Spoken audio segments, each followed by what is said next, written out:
Do you see this young, battered Canadian crypto enthusiast in the photo? This winter, a group of 5 criminals kidnapped him and tortured him for several days. But if you think that he's a victim, don't jump to conclusions and regrets just yet. I'm sorry. I really am. I didn't want to or mean to ruin anybody's life. When the money was coming in, I was failing to tell people that I'd lost a lot of it, which caused me to use more leverage in the crypto market, which caused me to lose more and more and more, because I was trying to recoup my losses, which was not the right thing to do at all. The incoming funds amount to approximately 50 million Canadian dollars. This 24-year-old self-proclaimed crypto king has spent it on his luxurious life filled with extravagant trips, exclusive items, and expensive sports cars. That's perfect.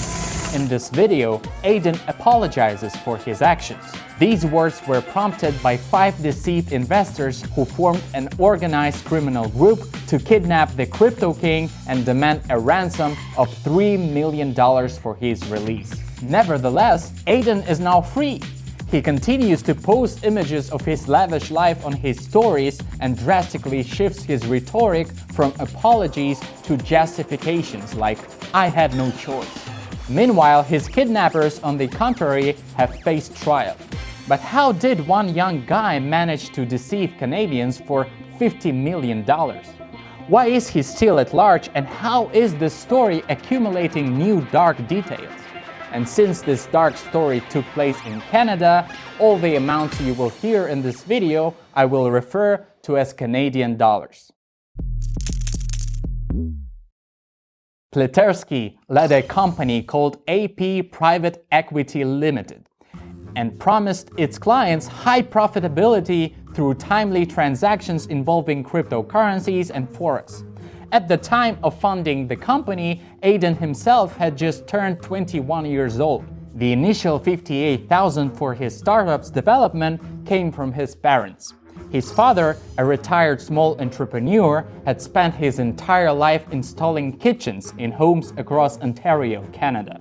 Pleterski's company promised investors an average return of 5 to 7% weekly, regardless of market conditions. Ultimately, capital growth was projected to range from 10% to 20% every 2 weeks.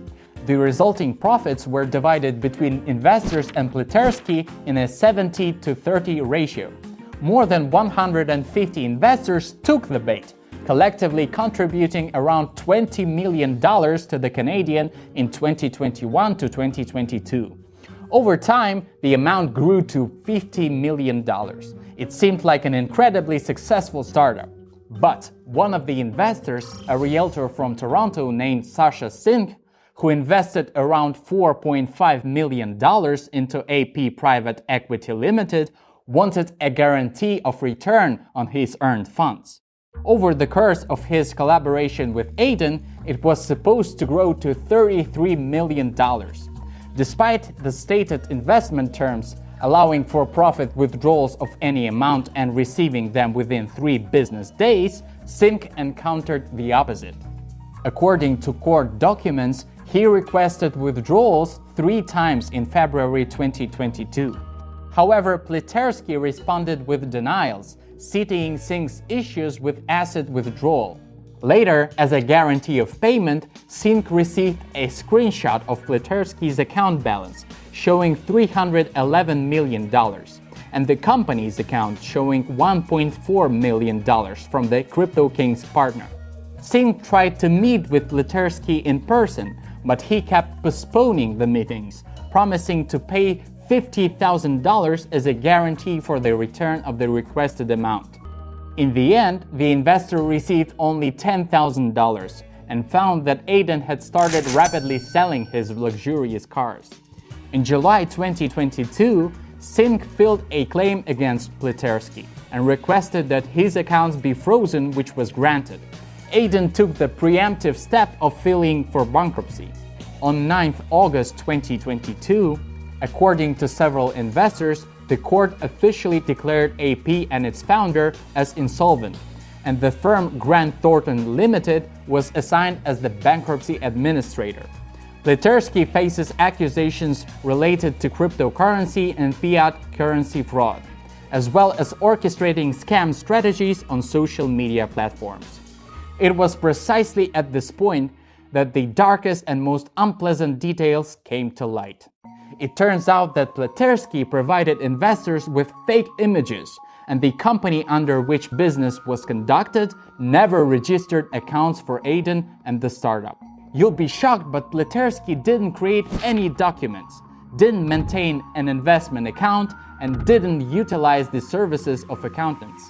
The guy simply collected money from investors, often in cash, and took them for himself. In reality, he invested around 2% of the funds received from victims. The rest of the money he spent on luxury cars, Lamborghini, McLaren, BMW, private planes, trips, and other attributes of a lavish lifestyle. But how could hundreds of Canadians entrust huge sums to a young man with no specialized education? In effect, they handed over all their savings to a teenager whose scheme turned out to be too costly in the literal sense. It was precisely at this juncture that Pleterski's lawyers began to push, accusing the victims of giving money to a child themselves, having seen his profits and wanting to join in. Many invested in 2020, a time when greed and speculation dominated the cryptocurrency world. And after the bear market began, crypto lenders promising high returns, including Celsius and Voyager, went bankrupt. During a virtual investors meeting, Aiden stated that the funds he received were irretrievably lost due to margin requirements and unfavorable deals. Explaining why he continued to accept funds from investors in such a case, Pleterski referred to himself as a 20-year-old kid. Aiden Pleterski told investigators that his troubles began in November 2021, when he lost his capital due to the cryptocurrency market crash. Following that, according to his account, he attempted to gather money to compensate additional investors. However, he claimed that his losses had accumulated over time. And the relationship between the investors and the crypto king was built on trust. According to Aiden, contracts were signed through text messages, whatever that might mean. The company didn't keep any accounting records because Pleterski, by his own admission, was very disorganized. The movement of funds was not monitored by anyone, and records of payments and debts were absent. Therefore, investors might as well forget about their invested money. After all, the assets confiscated after Pleterski's bankruptcy, amounting to $2.2 million, are unable to cover the amount owed to all the victims. At present, the bankruptcy case of Aiden Pleterski spans over 700 pages. And while the bankruptcy is not officially finalized, all other lawsuits against Aiden are on hold. In other words, the guy is simply walking free and continues to live his lavish life. Meanwhile, the lives of his investors are crumbling like houses of cards. Diana Moore invested $60,000 intended for her grandchildren's education. According to the agreement, she was supposed to receive 70% of any capital growth generated by the trader and a full return of her initial investments if things went south. However, out of Diana's initial investments, only $10,000 remains.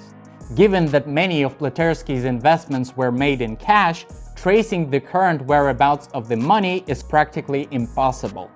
Aiden is attempting to evade responsibility by blaming his own immaturity, the irresponsibility of the investors, and a multitude of other factors. But a few months ago, the media started publishing sensational headlines one after another. In December 2023, Aiden was abducted in a business center in Toronto. Over the course of 3 days, he was beaten, tortured, and the captors tried to extort a ransom in exchange for the life of the self-proclaimed crypto king.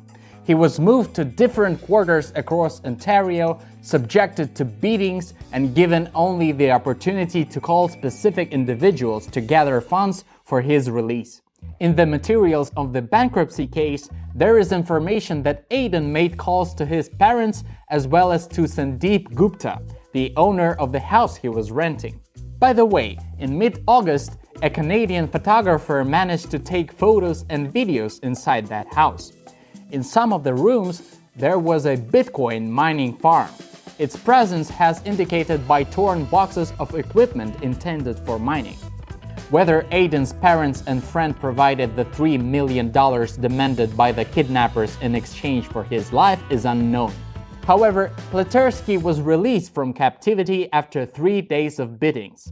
And that very video we saw at the beginning of this conversation was recorded by Aiden under the pressure of the kidnappers. Those who followed this story immediately suspected that Pleterski staged his own abduction to evade legal responsibility, as the media had no evidence confirming the authenticity of Aiden's kidnapping. But in July 2023, the case took a new turn. 5 kidnappers were arrested. One of them turned out to be 39-year-old Akil Haywood, who had invested $740,000 in Pleterski's company. It might seem unjust that Pleterski is still playing golf freely while the aggrieved investor attempts to recover his losses. But according to court records, Akil Haywood was arrested for his alleged involvement in the kidnapping of Pleterski and for threatening a trustee overseeing the bankruptcy, attempting to extort $2 million in cryptocurrency. This means that one criminal openly confronted another, but both are breaking the law, wherever their motivations may be. The question remains, who among them will receive a real prison sentence and what will it be like? Other men involved in the abduction also face charges of additional offenses, including pointing firearms at Pleterski, reckless use of firearms endangering Pleterski's life or safety, and alleged assault against him. And whose side are you on in this story? Do you condemn Pleterski for the amount of money he stole? Or do you believe that his abductors still cross a line in seeking retribution even if they were deceived by him? I'm sure there will be more unexpected twists in this intricate case. So, let's stock up on popcorn and remember that your money is your responsibility.